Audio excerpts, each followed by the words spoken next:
Welcome back to John's Films. Today we're building a complete desktop for a local filmmaker here in Austin, Texas. He shoots 4K BRAW and wants to be able to edit flawlessly. As I mentioned, he's a local filmmaker. The aesthetics of this machine really don't matter too much to him. He's more interested in performance. He'll occasionally throw in some drone footage and other sources, but the primary footage is going to be BRAW in a 4K timeline. He'll render to H.264 1080p output. So he's using Studio because he obviously owns a Blackmagic Pocket Cinema 4K with the Studio license there.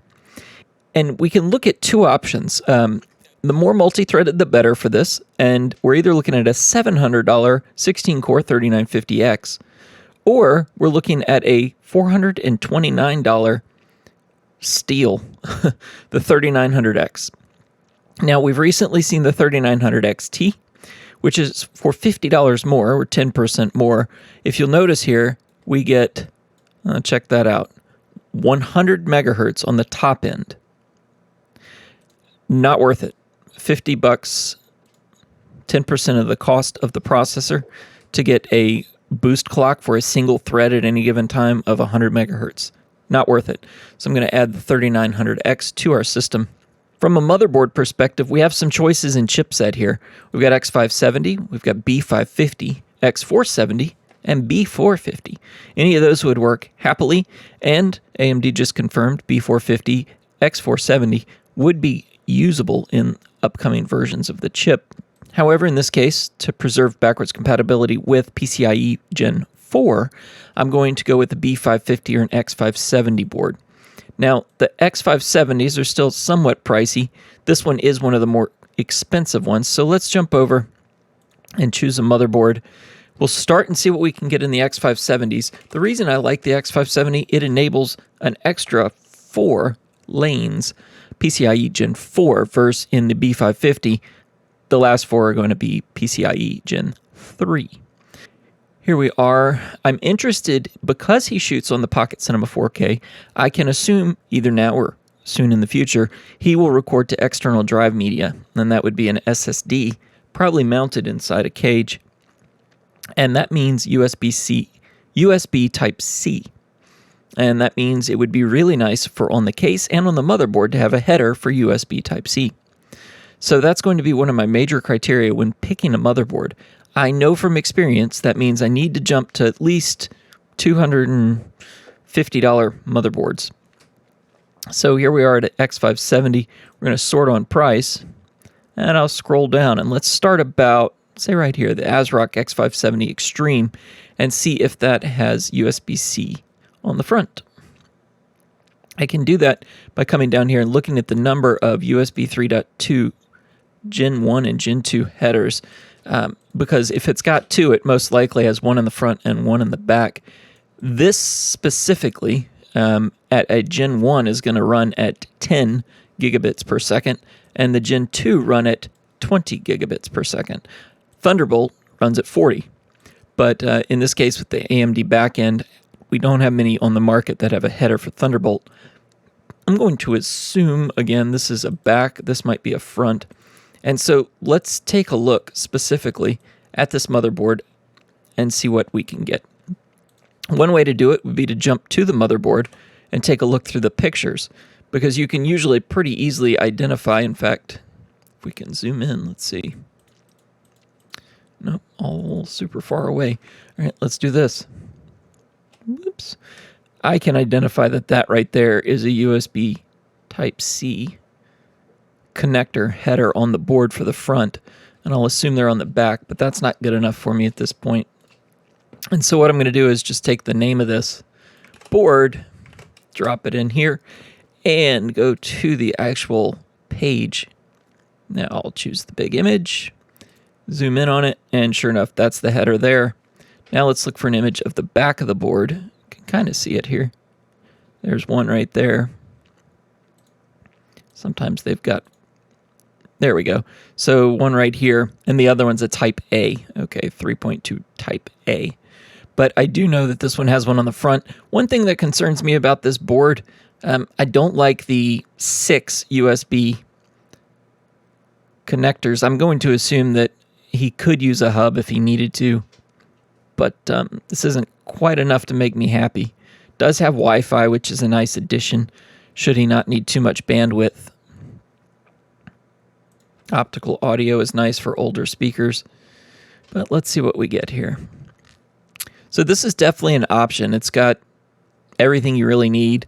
It has an M.2 for our primary operating system at least. Looks like it might have two of them, one under here, one under there, potentially one on the back of the board, but for this price I doubt it.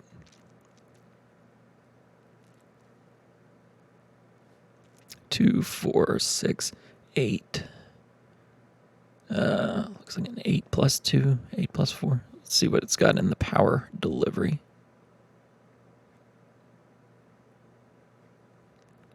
Here we go. 10 pays. Yeah, 8 plus 2, 8 plus 4. Okay, cool. So this regulates the voltage going into the processor. This is not one of the heavier hitters when it comes to power delivery. So we may go look at something else, considering we're going to put 12 cores into this thing. Would work, sure, but and let's add it. I'm not going to get angry at it, but let's go see what else we could get for the price. Again, we're going to filter to X570. This ASRock was right above it. I'm going to bet that this is on the same exact... Oh, this one's an ITX build. No, thank you. The ITX is the smaller form factor of motherboard, and what that does is limit our ability to upgrade later. If I wanted to add something like a TV tuner to it later, or who knows what other add-in card, I don't have the PCIe slots, so I wouldn't be able to put it on there. X570 Tai Chi. This Gigabyte board might be a good one at 300. I know a lot of people have gone for this board, the ROG Strix. In fact, this one's got a lot of connectivity to it, I think. Let's see, USB header here. 1, 2, 3 M.2 slots. 2, 4, 6, 8. 1, 2, 3, 6 chokes at the top. It's going to be a better power delivery. Let's check this board out.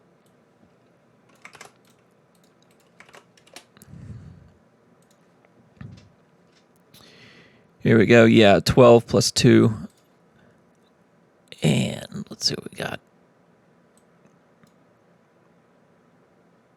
Wi-Fi 6, 2.5G. So this is looking better. It's a much more full-featured board. Still only has 6, 7. That's better. 7 USB ports plus the Type-C on the back and a Type-C coming off the front here. Let's see what we've got in USB headers. 1, 2, Type USB 3. Yeah, I like this board. We're going to go with this one. Now, a drawback to going with the X570 boards, it has an active fan on it rather than the B550, which is not a actively cooled chipset. But in this case, I think it's worth it. We're going to go with this board, the X570, better power delivery than the other one. Add that. There we go.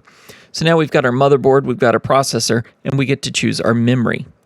I like to do this directly after picking the motherboard because here on the motherboard page, if I go to the support, and from here I'm going to choose, let's see where they store it. Each of the manufacturers does a little different. There we go, compatibility on the side here. And now I want to see what memory, not the Raven Ridge, I need the Matisse memory. There we go. And so we get the memory for the Matisse processors, which is the 3000 series of AMD chips, which is what we're putting into this 3900. And for those of you, yes, it is not an ideal time to get into the market because AMD is poised to release some new chips here soon, whether it be 2 months from now, 3 months from now. But in a professional workflow, for one, the next 12-core generation of the chip will be about 15% faster, but it'll also cost about $80 to $100 more when it first hits the market. If you're really looking at price for performance, don't know that that really counts. That's 20% more money for 10 to 15% more performance. Could it be faster? Sure. But when we're talking about building a machine for a video editing workflow specifically for professional, they don't have time to sit around and wait. They've got to do work now. So let's see what we can build in RAM. Now, you can see the RAM compatibility is, wow, quite extensive. This means they've tested quite a lot of memory specifically with this board. And what I'm going to do is sort on supported speeds. We want to go for the highest supported speed. That makes the most sense from a price perspective. I do want to use all 4 DIMM channels because it's a dual channel. A 4000 memory is very expensive. We'll keep going down. There's kind of this price for performance break. I'd say around 3466 or 3600 megahertz. This is going to be a hunt and poke method. You have to go through, and you'll notice this C16 on the end. This is the cast latency. This is the memory timings and the lookup of the memory against the RAM bank as it looks for a specific address. So here we could go with the Dominator Platinum, 32 gigabytes. He doesn't do heavy fusion. This actually might work and leave a path for upgrade later. Here's the 4 for 4 times 8 gigs. That's not what we want. We want the 2 times 16 or the 4 times 16. I think we can do better for 32 gigabytes worth of RAM. I mean, my goodness. So that, it would be 2 16s. So that's $200, plus it leaves 2 slots open. That would be worth it. 16 gigabyte, 34. Let's check. So now we're going to check again to make sure this is the HX436C17FB3. HX436C17FB3. That's a better deal. So I can get for $230 if I find it in stock, then I'll be able to fill up 2 slots, save 2 slots for the future if necessary. Again, aesthetics don't matter, so we're not looking for RGB all over this stuff. We're not looking for any crazy 16 gigabyte. Yeah, this is what we want. Okay. Free delivery tomorrow. HX436C17FB3. Perfect. And yes, that is how specific you have to be able to get that done. Because if you want to guarantee it's going to work, you check this list. Samsung 970 EVO, 1 terabyte. I like that for 180. That's pretty good. Oh, yeah. All right. More storage. He's going to need a lot of storage. I intend for that 1 terabyte drive to be the primary operating system Davinci Resolve drive. I think I'll put a project drive in there for 1 terabyte, and possibly, depending on budget, we'll put a scratch drive in there. And here we go with an 860 EVO, gigabyte of cache on it. I like that one. That'll be his project drive. There we go. John, why are you using NVMe here and not using it here? Well, it is about a third more in the cost category. And these have a longer lifespan on them.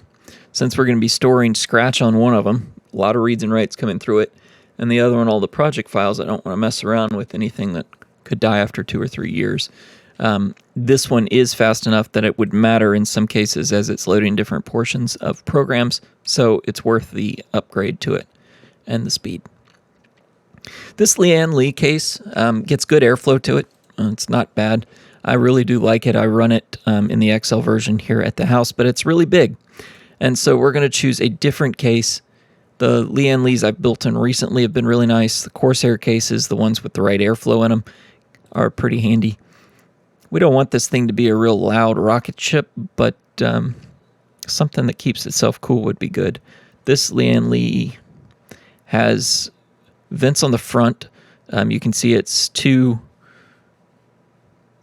tempered glass panels, which we don't care about so much, but I do care about like this access method where you're able to swing the panel open, magnetic closure on this side.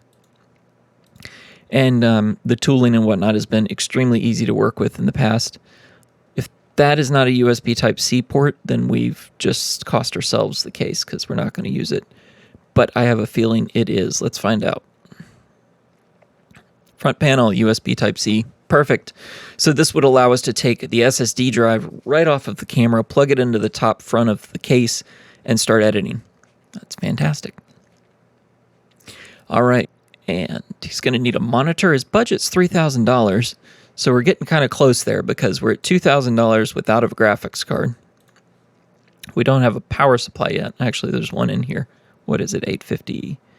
That's good. The price is a little higher than I want to spend. $150 delivered, but I bet we can find something. Nope. I want something that's at least gold rated.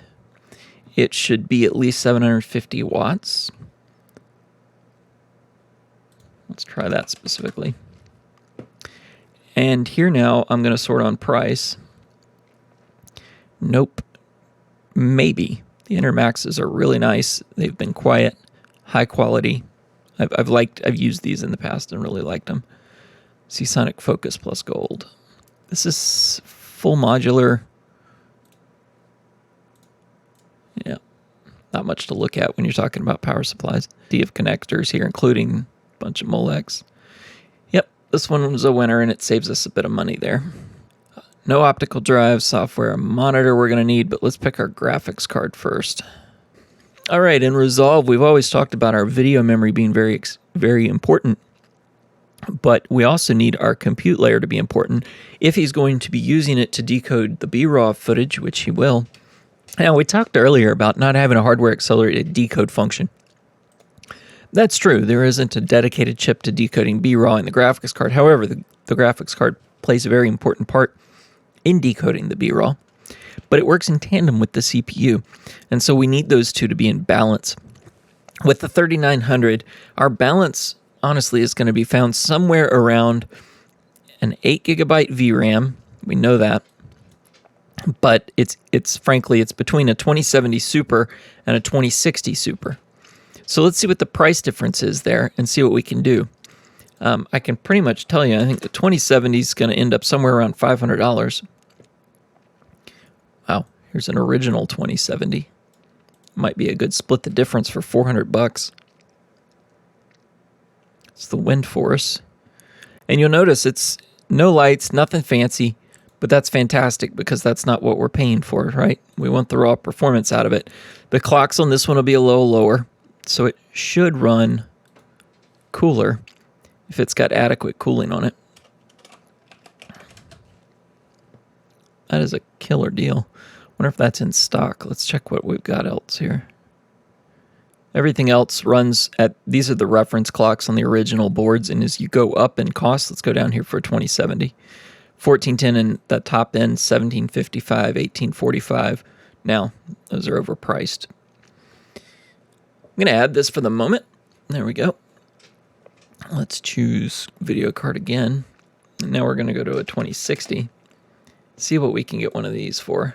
We want the 2060 Super. The drop to a 2060 is not worth that price drop. So I'll just add in Super. Here we go. At $400, I can get a 2060 Super, 1470, 1650, 8GB of RAM, and a similar type cooling. I'm absolutely going with that 2070 if I can get it. It has more CUDA cores, clocked at the same speed with the same amount of video RAM. Will do more work. Perfect. All right. You don't need to spend $80 on a mouse like that. I've used this one for years, but it fits your hand pretty weird. So what we're going to do is we're going to find the Corsair Wired Harpoon. Has a couple of extra buttons on it. Let's find it. Here's the Harpoon Pro. Does not have the buttons I thought it would. Hold on. The Scimitar, that's an expensive one with way too many buttons. 1, 2. Good grip control. So this is going to be grip that you can modify. I can tell right here that thumb slide is a, clip in. There's 2 buttons on the side, 2 on the top. This is perfect. Now, why do I like this? Well, because what I do is map those 2 thumb buttons you're seeing right below, right above the number 1, the thumb buttons there, map one of them to the B key and cut where your position is on the timeline, and then you can click it, and it will very specifically insert a cut right where that's being clicked. Hit the other one to be Shift B, and now you're cutting not only the audio, the video, but everything that's on that line. So I'm pretty excited about this mouse. It's going to be the right level of customization plus simplicity for him. So that's a Corsair, and add that in. And there you have it, a 3900X base system for a local video producer. I'm going to be building this for him as well, so stick around on the channel if you want to see a build associated with these parts and some benchmarks. Thanks for watching. If this has been helpful to you in your shop for new hardware, feel free to buy me a coffee. Link below. Otherwise, hit subscribe. Like I said, I'm going to be building this thing physically. So stick around and check it out. Thanks for watching, and have a great day.